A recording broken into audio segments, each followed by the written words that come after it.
Remember Jim from Biking the Netherlands episode that we did recently?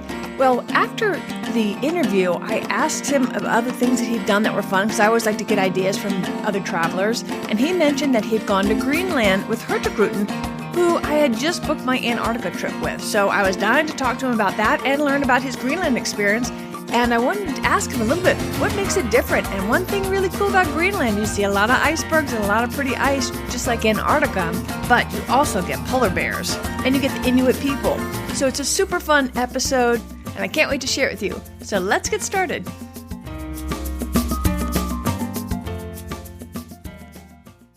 Welcome to the Active Travel Adventures podcast. I'm your host, Kit Parks. I'm super excited to share Jim's Greenland expedition with my new affiliate, Hurtugruten, which I appreciate if you do book with them on any of your tours that you do use my links. They help to support this program at no additional cost to you and help to keep the program ad-free, which is much appreciated by everybody. Thank you. We learned in the earlier episode that Jim is 76 years old. He and his wife Greta travel the world on adventure travel vacations and have done some super cool things. So I'm sure this won't be the last we hear of Jim. So I had Jim on recently to talk about a biking tour in the Netherlands. And after we finished the interview, we were chatting and I had mentioned that I was going to Antarctica and he asked who I was going with. And I said that I was going with Hurtugruten. And I said, oh, you're going to love it. We just went to Greenland with them. And that was my wife's favorite tour. I was like, shoot, I got to get Jim back on to tell us about it. And so that's why you're back on again, Jim, today. Thanks for coming back on the program. Well, thank you, Kit. This will be great. The photos you sent that your wife Greta took are unbelievable. I had done a backpacking Greenland episode sometime in the last 12 months, and that looked really cool. But I think actually the fact that you were out in the water and saw the icebergs and the fjords and tons of wildflowers too. I just couldn't believe the photos. So since that's the main reason people like to go up there, or what was your motivation to go to Greenland? But I haven't been to Antarctica, and a lot of people I talk to say, what's the best trip you've ever taken? And it's usually Antarctica right at the top of their list. And my wife, Greta, said, there's another pole called the North Pole. It actually looks like what I'm expecting Antarctica to look like. So I think your wife is spot on.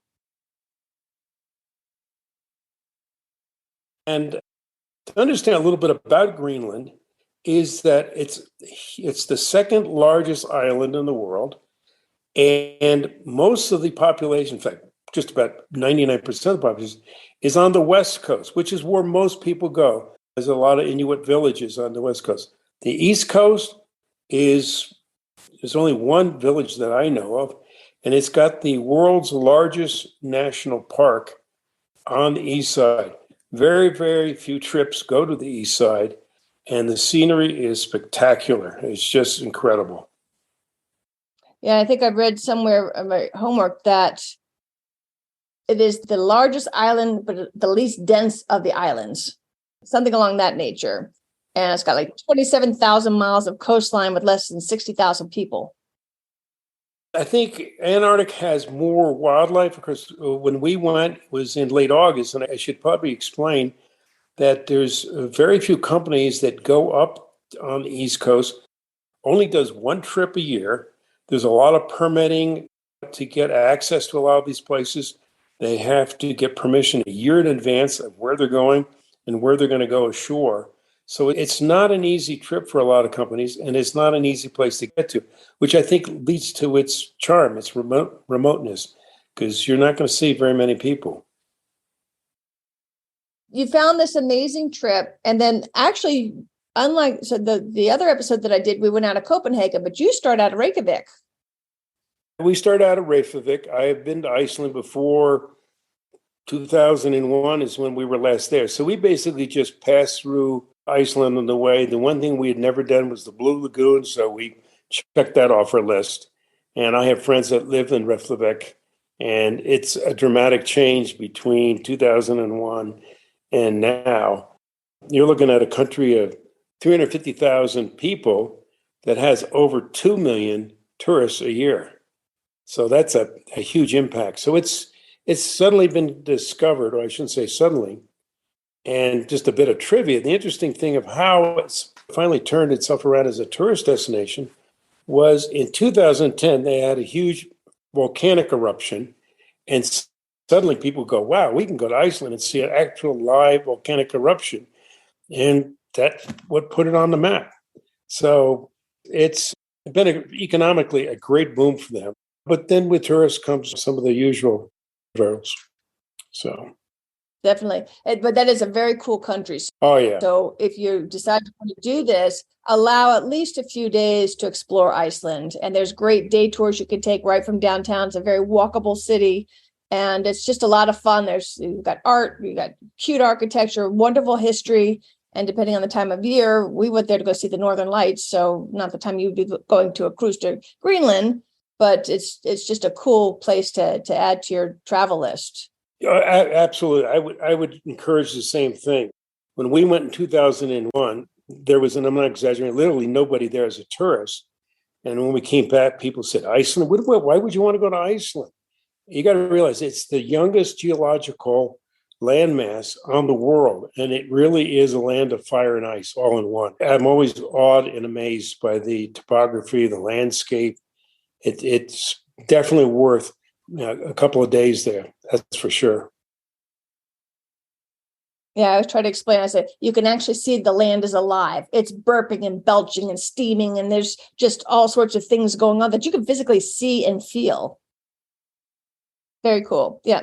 So from there, that's just your pickoff point, and then you're off. Why don't you tell us what you kind of do for the 8 days that you're out cruising?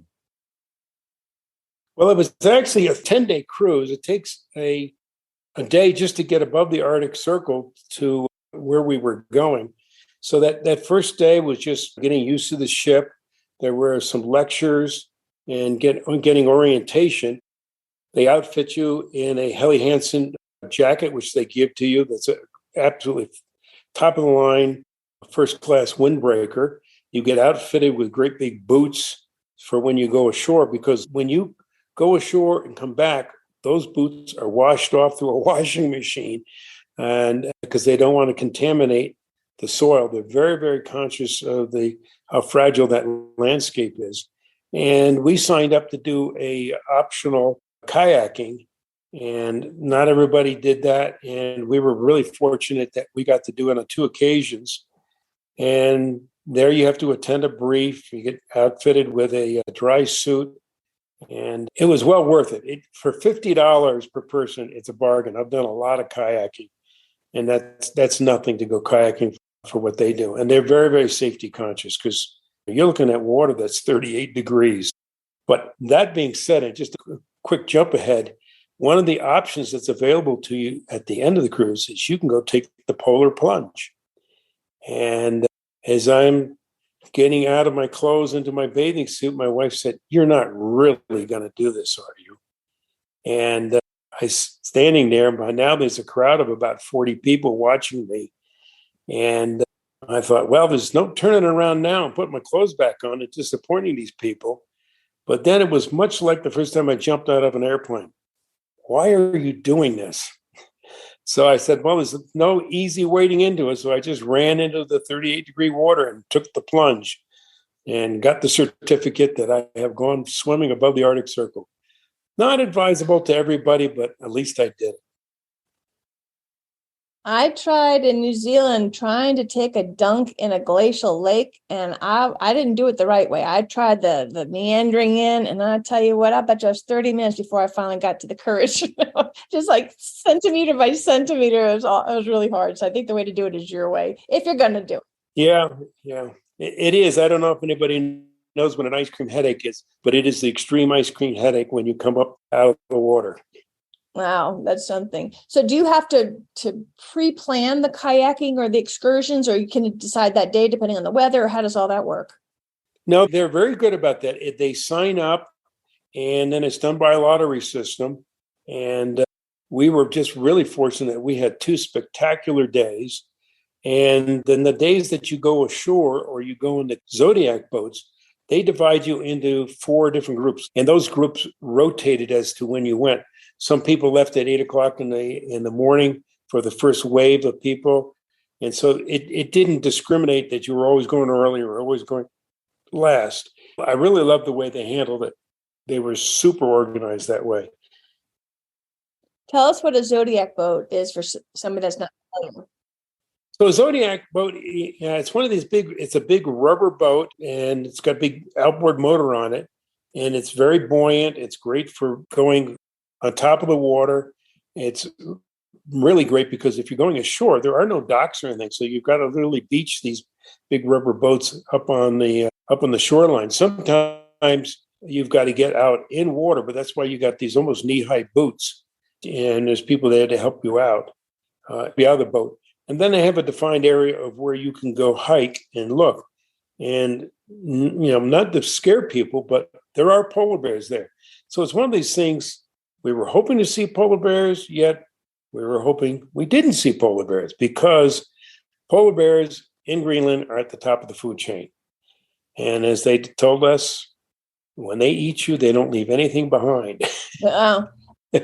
So they send out an hour before a scouting party of about 10 people with rifles, and they spread out on the hillside looking for polar bears. And if there are any, they will evacuate everyone. They have never had to shoot, and they have flare guns. They never have had to shoot one. They said if we shoot one, the paperwork is just horrendous. So they just best avoid them. All right, I was trying to think of either that or a drone or something to go look. Were you able to see any from the ship? Interesting enough, as we were coming into one of the fjords, we were still out in the Iceland Sea, probably about 5 miles off the coast. Suddenly the captain came on and said, "You're not going to believe this, but we just went by a polar bear in the water." And they spend more time in the water and on ice floes than they do on land. And technically, they should be called a marine mammal because of that. And we heard reports that every now and then some wash up on Iceland. They get that far south. Unfortunately, by the time they get to Iceland, they're just too exhausted to survive. But yeah, they're an amazing, amazing animal. And we had a whole big lecture on what makes them so amazing. So you're in between the excursions or the kayaking and the hiking, all that, you have lectures. So tell us about day-to-day life on the ship. So day-to-day life on the ship is they have 3 restaurants. One is a restaurant you can sign up for that's, upper scale. Another one is more like a bistro, which serves hamburgers and milkshakes and fries and stuff like that. And then the other one's a regular sit-down restaurant. Some of the evening meals, you have a waiter come and fill out your order. And the main dish is always either a vegan, vegetarian, fish and meat. You always have a salad and a starter. And then, of course, you finish with a dessert. Seating is usually just couples. Sometimes we would sit down with another couple. I like acting with other people. So sometimes you get chatty people at the table alongside of me. And that's always a lot of fun. Day-to-day life, start at the end of the day, collapse into bed about 9 o'clock because you're absolutely exhausted from either hiking ashore, taking a Zodiac, going for a kayak ride.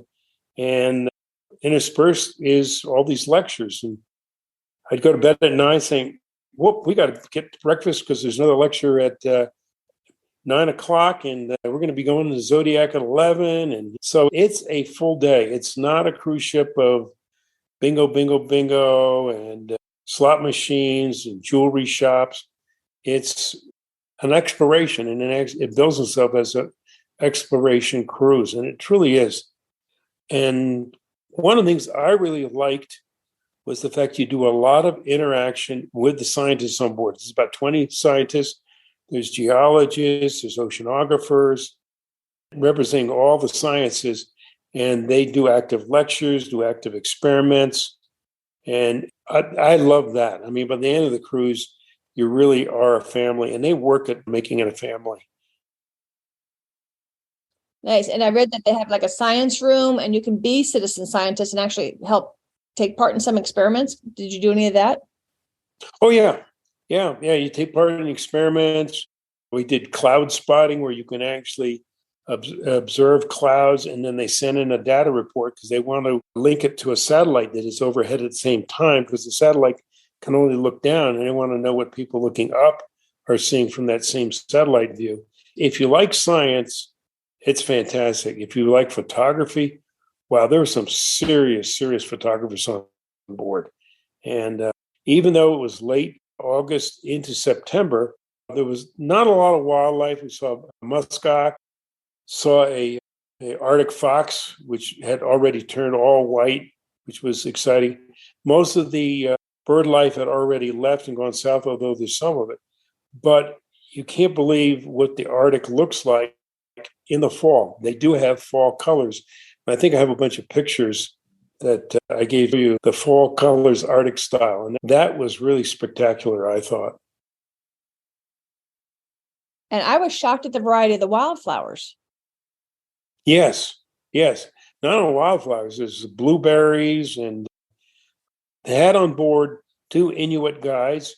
One lady was from the East Coast. The other one was from the West Coast, and we'd picked them up at the first stop. We weren't allowed to go ashore because it's a small Inuit village and they didn't want any COVID influence. He came aboard and stayed with us. And they always were ashore with us for our shore excursions if we had any questions. And I saw the lady start picking up berries. And I said, "What are those?" She goes, "Oh, these are blueberries." And I hadn't seen them. I said, "Oh, wow." She's, "Oh, you got to try these." And it's really was amazing. I mean, you are one with the environment. You truly are.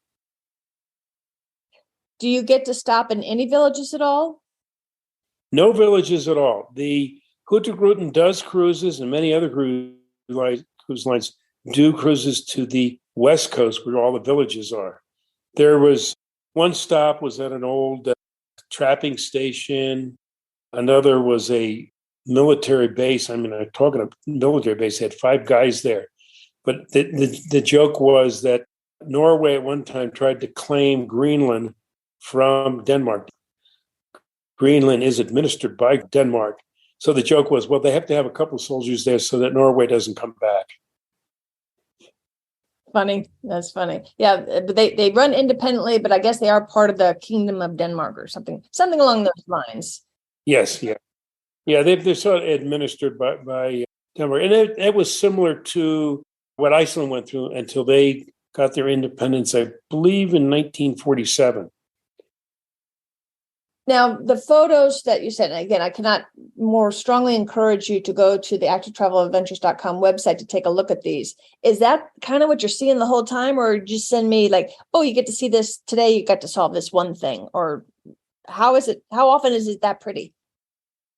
Oh, every stop was that pretty. I mean, it's amazing. There was always something different to see.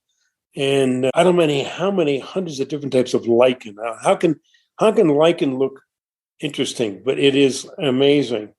And initially from the shore, it looks barren and desolate until you get there and start looking down at your feet and realize everything that's there.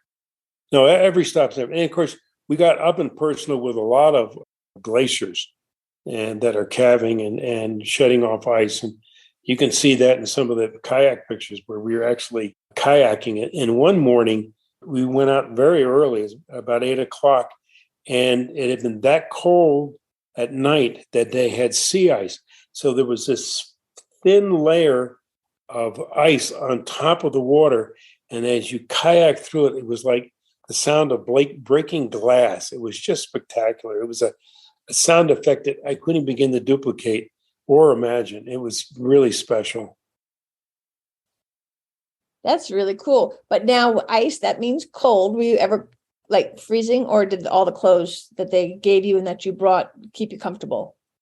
I always like to quote the Norwegians. There's no such thing as cold weather, only inappropriate clothing. So you just layer. And we never were cold. We brought all the appropriate clothing. One day we had overdressed for kayaking. And, I said, gee, because you're bundled up in what's called a dry suit, which is sealed at the neck, it's sealed at the wrist, and you've got booties on. And our tour guide, he said, I can't believe how hot I am. I look over at him, and the next thing I know, he does what's called an Eskimo roll, whereas he rolls his kayak totally upside down, and then he flips it around so he's right side up, and the water's drenching off of me. He goes, that's better. I feel cool now. Funny. I don't think I would do that, but funny. Yeah, so I'm a little bit worried about being cold, but that gives me some encouragement that as long as you're dressed properly, you're going to be okay. Tell us about some of the people. What was the group like? Age groups, couples, families, solo people? Where are they from? It was mainly, I'd say, 50 and above. There were a few families, a few children, but mainly older couples. There were people, a large contingent from Germany. There were a lot of British people. And I'd say probably the Americans, as far as nationalities, were probably in the minority. But I like that diversity. That's fun meeting other people from other countries and other cultures. I would imagine too, it's probably a very well-traveled group because Greenland's not going to be top of the mind for people that are just starting to travel internationally. Yeah, I was amazed at the number of people. This was not their first Hurtugruten cruise. A lot of them had done a number of cruises with Hurtugruten beforehand. And I have to say, I'm sold on them. I told Kit earlier, I'm looking at a Galapagos trip, and I'm super envious of you going to the Falklands, South Georgia, and Antarctica. That also has got to be on my list eventually. Well, get this. I'm going on the exact same ship you were on, the MS Fram. So tell us about the ship. The ship, they have two. They have the Edmondson and the Fram. They are their most modern ships. They're state of the art. I would say they are very utilitarian in look. The rooms are a bit on the small side compared to a big cruise liner, but my attitude is you're sleeping there. I mean, you're not living there. We got one with a balcony because if you're going in scenery like that, I like to be out on the balcony and be able to look at it. But that being said, even if you only had a window, the observation deck on the 10th deck is huge panoramic windows, plenty of seating right at the window if you want to do that. Or if you're really brave with the elements, go on to the 11th deck, which has a track that goes all the way around it. And a lot of people who were keen into photography, that's where they were. They have a small pool at the very end of the ship. It's kind of unique, and it's one of these, I guess what they call it, the edgeless pool. So the edgeless pool is right at the stern. So it looks like you're in a pool, the stern of the ship, and the water is like right there. So if you went too far, you'd be in the drink. But 2 hot tubs, a fantastic sauna if you're into saunas. They have a gym. We talked a little bit about the food. It's very Nordic food. I happen to like, fish and herring and stuff like that. Lots of cheeses. Very good, wholesome food. I'm going to interject something here. I'm now back from Antarctica on the MS Fram, and it's been completely remodeled as of last spring. I was one of the first ones on it since the remodeling. It's beautiful. How was your weather? We were incredibly lucky, I think. Weather's like, if any of your listeners have been to Alaska, and I've been to Alaska a lot, I used to go there a lot on business, you either have great weather or you have horrible weather. We were incredibly lucky. You got to realize it's the end of August going into September, and that's traditionally when Hurtugruten does this cruise. I looked next year, and it's at the same time. In 2024, it's again the same time frame. And we had a little bit of rain one day, but we were out kayaking. It didn't bother us at all. But other than that, it was overcast most of the time. It was a bit of a disappointment because we were really hoping to see Northern Lights. Unfortunately, we didn't. And they were alert for them. And they said, if you want to see Northern Lights and it's in the middle of the night, you can keep the speaker to your room turned on. And if you don't mind being awakened at 2:00 in the morning, we'll let you know if we see Northern Lights. Unfortunately, we never got that call. So I guess I'm going to have to go back above the Arctic Circle if I want to see Northern Lights. Very cool that you do that, because a lot of times, like in Iceland, that's what I went for. It's a crapshoot. You get up, you drive out in the middle of nowhere, in the middle of the night, hoping that you're going to see them. Yeah. And you may not. And we went all the way to Iceland to see it. We got lucky, but yeah, pretty cool. Just to continue a little bit with Northern Lights, I don't know if Hurtugruten still offers this, but they used to do a guaranteed, quote, guaranteed Northern Lights cruise. And as Kit may have told you, Hurtugruten does a mailboat service that goes up the Norwegian coast to the very top of Norway. And if you want to go on that cruise in the middle of the winter, they guarantee you'll see northern lights, or they'll give you another trip to the north. That's what they were offering. I don't know if they still offer that, but if that's on your bucket list and you want to brave Norwegian winter in January, go for it. And to interject again, I did look that up. Hurtugruten does offer the Northern Lights tour with the guarantee if you do not see the Northern Lights, you get a free rebooking. That's very cool. So you did the Ultimate Fjord Expedition. They have 2 other Greenland cruises as well. So I'll put links to all those because they have a little bit different personality. So depending on what you want, if you want to see some of the villages, you might want to do the Disco Bay. Or they have a nice calendar on the website. So they tell you if you want to see the seal pups, you got to go on a cruise in May. If you want to see the midnight sun and where the sun doesn't set, you got to go June and July. Also, that's when you're going to have warmer weather. If you want to see the whales, that's going to be mostly July and August, but you might get to see some in September and June. But that way, kind of figure out what it is that you want to do. And then you can look at this nice little chart and then look at the different cruises and pick the one that works best for you. Yeah, that's fantastic. I really love that feature. That's really smart of them to do that. And we did see whales on our cruise. You did? Oh, cool. Yeah. Very nice. And I want to go back to the food. So you said it had a bit of a Nordic tilt to it. Was the quality and the quantity, you were satisfied with all of that? Oh, yeah. Yeah. The breakfast and lunch is done buffet style. And like I said, dinner is ordered from the table from a menu. And if you have any dietary requirements, for example, I'm unfortunately allergic to shrimp, shellfish. My wife's allergic to celery.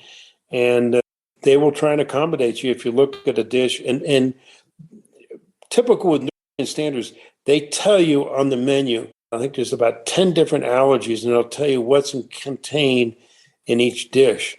And they can make us, if it's in the sauce and they can eliminate the sauce, they will relay that to the kitchen and they will do that. And when you say you order off the menu, are all the meals included or is the dinner separate, or how does that work? All the meals are included. Okay. I'm trying to think. The only thing that was extra was the kayaking. The COVID test was extra because that was a requirement to get on the boat.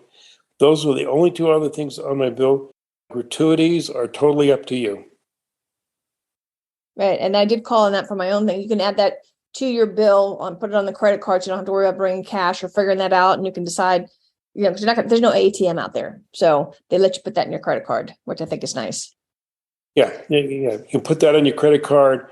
And as a lot of people are doing nowadays, you can put it on your ID that opens your door so that if you're in a restaurant and you want something extra.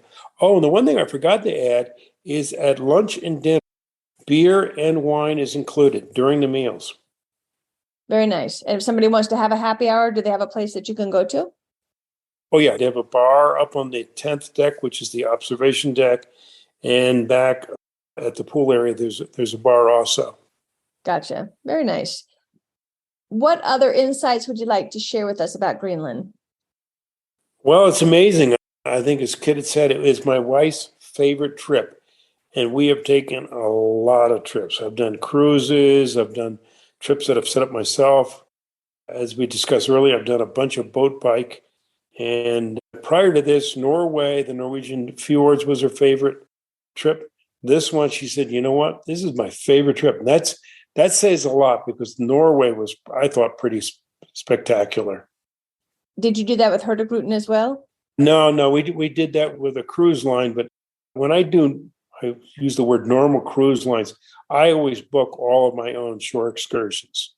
We even did kayaking on our own in a fjord in Norway. I'm not sure my wife will ever excuse me for that, but I thought it was fun. Now, do you recall why your wife thought that this one was better than Norway? What was it that made this one leap to the top of the list? I think it was her idea that we go, and the scenery was such that I don't think any of us could imagine what it would be like. I thought I would see a lot more snow and ice, like you'll probably, I imagine, see in Antarctica. You can see the ice cap on top of the mountains, and there's glaciers that flow down, but basically the sides of the fjords are all rock. And so it wasn't what I imagined. I guess I thought I'd see a lot more snow and ice. And like I said, when you look at the scene at the rock, you go, oh. But when you get ashore, you realize what a gem is waiting for you. And I think it was that surprise that made it her most favorite trip of all time. I have to tell you, I was shocked when I was opening up through your photos because it wasn't at all what I was expecting to see. And I had just recently done an episode on Greenland and it looked totally different. Yeah. It's amazing. Yes. Yeah, I can't emphasize East Coast. There's East Coast and West Coast. East Coast is totally different. You were on the West Coast or the East Coast? We're on the East Coast. East Coast. When you said the East Coast is totally different, that's the one that's not populated. The West Coast is the populated side. Yeah, that's where I believe you went. Okay. Where the Inuit village. Yeah, that would have been where probably the backpacking was. Sure. Yes. Yeah, because like I said, completely different landscape. Yes. Utterly shocked. Well, very cool. I really appreciate you coming back on such short notice and telling us about Greenland. Any final thoughts before I let you go? I am envious of your travels over the next 4 months. Yes, and I'm sure we'll be envious of all the things you'll be doing too. It's nice talking to a fellow active traveler that just loves getting out there and seeing the world. Great. Okay, Kit. Thank you. Thank you. Appreciate it, Jim. All right. Bye-bye. I recorded this show last fall before I'd actually gone to Antarctica. I just booked it. And so I'm producing this show after I've returned. So it's been super fun for me, at least, to compare and contrast the two trips. But I tell you what, they're very different. And so it's not like, oh, pick one or the other. When in doubt, my theory is always pick both. But Greenland is a lot closer. So if Antarctica is either out of your range for either time or budget, this Greenland trip is a super great substitute. And of course, we'll have all the details in the travel planner and on the website. He's got some amazing photographs, so be sure you check those out. And if you haven't been to the website lately, please check it out. I've been doing a lot of work on it. I've got some great search features there. So if you're not sure what you want to do, when you want to go, what continent, what activity, I have it all kind of broken out. So you can just type in the search bar and it'll give you all sorts of ideas. A page of ideas on the chunk of whatever you picked. You want to go hiking, you want to go paddling, whatever it is. You'll see all the different activities that you could do this on your vacation. You can drill down by the month you have time to go, etc. So anyway, I spent a lot of time on the website. If you haven't been there, please visit activetravelaadventures.com and let me know what you think. Also, if you see any boo-boos, let me know those too. I would appreciate it. You can always reach me at kit@activetravelaadventures.com.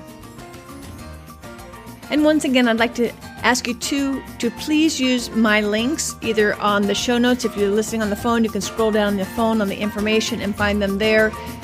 Using my links helps to support this program and to keep it ad-free. Thank you again. But that's all for today. I sure appreciate you listening. Until next time, this is Kit Parks. Adventure on.